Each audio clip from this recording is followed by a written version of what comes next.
Assalamualaikum warahmatullahi wabarakatuh.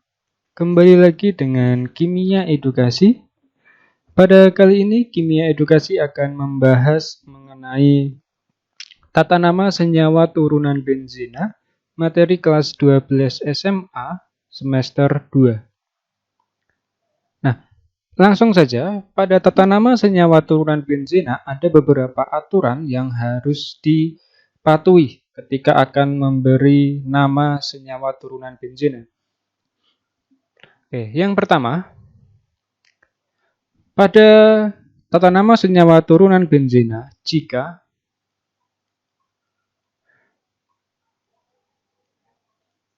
benzena ini dia kehilangan satu atom hidrogen. Jadi jika benzena ini hilang satu atom hidrogen, misalnya nanti berarti pada benzena itu dia memiliki rumus C6H6. Berarti nanti jadinya adalah seperti ini. C6H5. Kemudian di sini diikat oleh senyawa lainnya. Maka ini disebut dengan gugus fenil.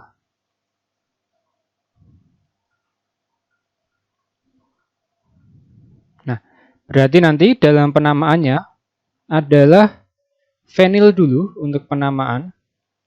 Jadi fenil kemudian diikuti gugus yang diikat. Kita buat biar enak gini saja. Jadi nanti penamaan, berarti depannya itu adalah fenil diikuti oleh gugus yang diikatnya.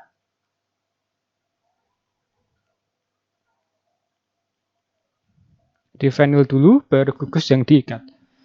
Nah, kemudian selain penamaan yang pertama ini, yang A, dalam penamaan pada benzena yang kehilangan satu atom hidrogen, maka bisa juga dalam penamaannya itu nanti dia menggunakan nama gugus dulu. Jadi gugusnya itu di depan. Kalau ini gugusnya di belakang, kalau ini gugusnya di depan, diikuti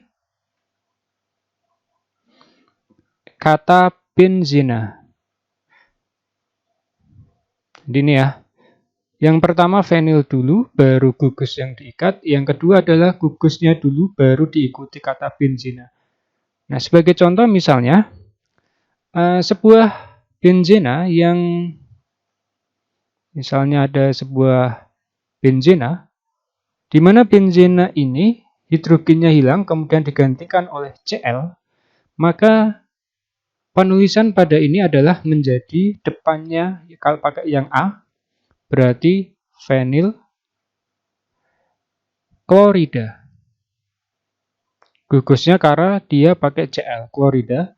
Kemudian bisa juga menggunakan yang kedua, yaitu nama gugus dulu. Kalau nama gugus berarti depannya adalah kloro. Jadi bukan klorida, tapi pakainya kata kloro, diikuti kata benzena.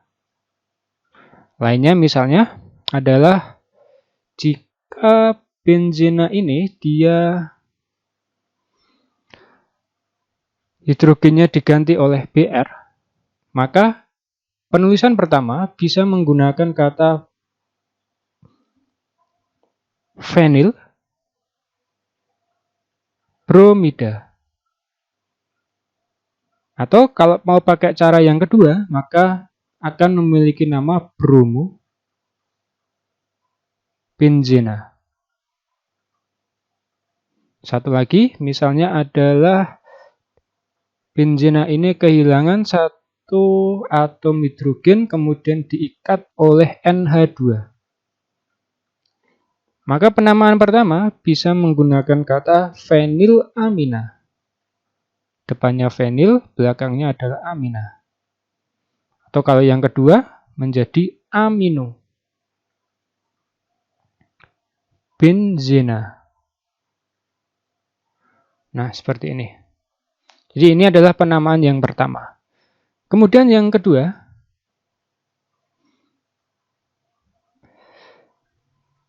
nah ini kalau satu atom hidrogen ya. Bagaimana kalau misalnya benzena itu dia terikat lebih dari satu? Lebih dari satu, maka nanti dia harus diberi penomoran.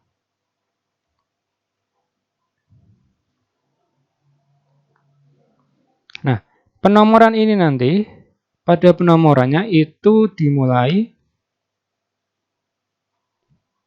dari gugus yang terikat pertama kali.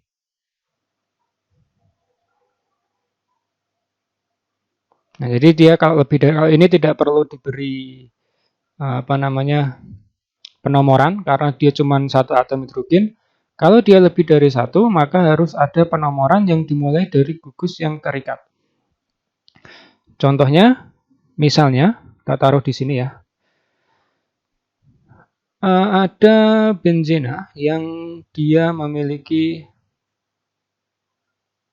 ikatan di sini dengan metil misalnya. Kemudian yang di sini ada lagi CH3. Kemudian satu lagi di posisi ini berikatan dengan iodin. Maka nanti di sini pemberian namanya adalah nomor yang pertama kali ini ya. Penomoran itu dimulai dari gugus yang terikat. Berarti di sini kita beri nomor 1. Kita beri nomor 1 di sini, nomor 2, 3, 4, 5, 6. Sehingga CH3 ini karena dia metil maka 1,2 dimetil. Karena cabangnya ada 2 di metilnya, 1,2 karena posisi C-nya, CH3-nya ada di nomor 1 dan nomor 2. 4. Iodobenzena.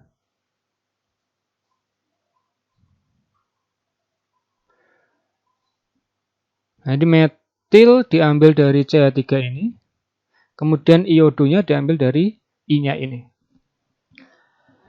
Nah, dari sini kemudian nanti muncul beberapa istilah, ada pemberian nama khusus di sini.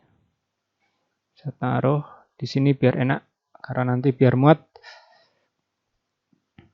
Satu ya, ada beberapa hal terkait dengan nomor 2 ini, ada 3. Jika nanti gugusnya itu pada nomor 1, hapus dulu pakai warna hitam.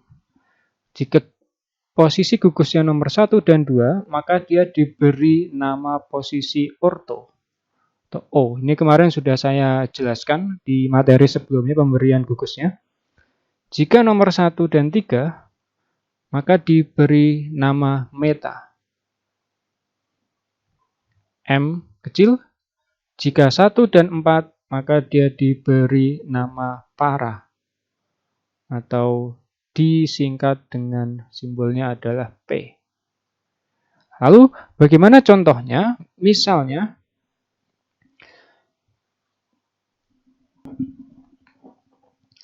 Misalnya benzena ini dia mengikat Br pada posisi di sini, misalnya terikat sama Br, 2 posisi di sini. Maka ini posisinya adalah posisi nomor ini 1, ini 2. Jadi posisi pemberian nomor itu dimulai dari gugus yang terikat. Jadi ini 1 dan 2, maka ini bisa diberi nama orto dibromobenzena. Saya taruh bawah ya.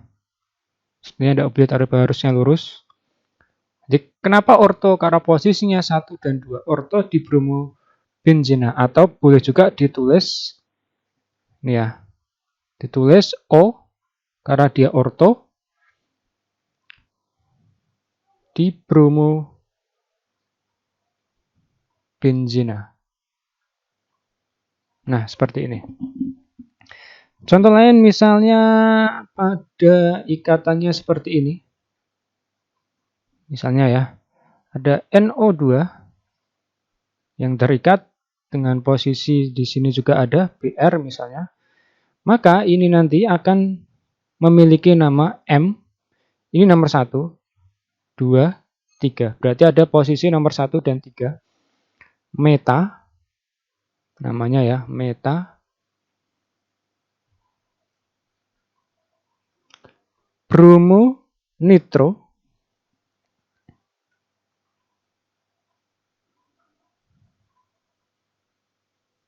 Benzina. Nah, seperti ini.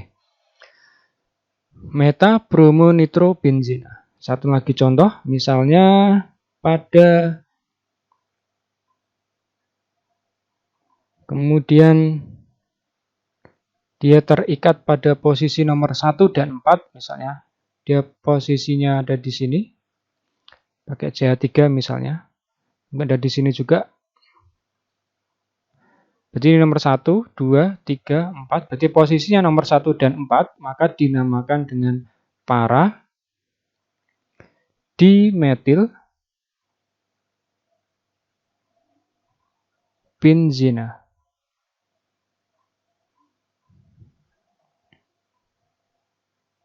Nah, jadi itu yang perlu diperhatikan. Jadi boleh menggunakan ini, istilah ini. 1,2 dimetil 4. Pakai ini ya, pakai penomoran, atau bisa juga menggunakan penomoran secara khusus jika posisinya hanya ada di nomor 1 dan 2 pakai orto langsung.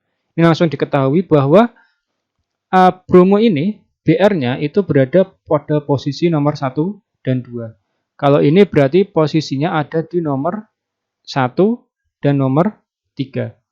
Karena dia memakai kata meta, 1,3 bromo nitrobenzina. Kemudian yang terakhir di sini ada CH3-nya di posisi nomor 1 dan posisi nomor 4, sehingga dia memberi namanya adalah ada istilah para. Posisinya nomor 1 dan 4. Kalau ini nomor 1 dan 3, dan ini adalah nomor 1 dan 2. Nah, karena tidak muat, maka dilanjutkan, saya hapus dulu posisi semuanya, kemudian nanti saya lanjutkan ke posisi penamaan nomor 3.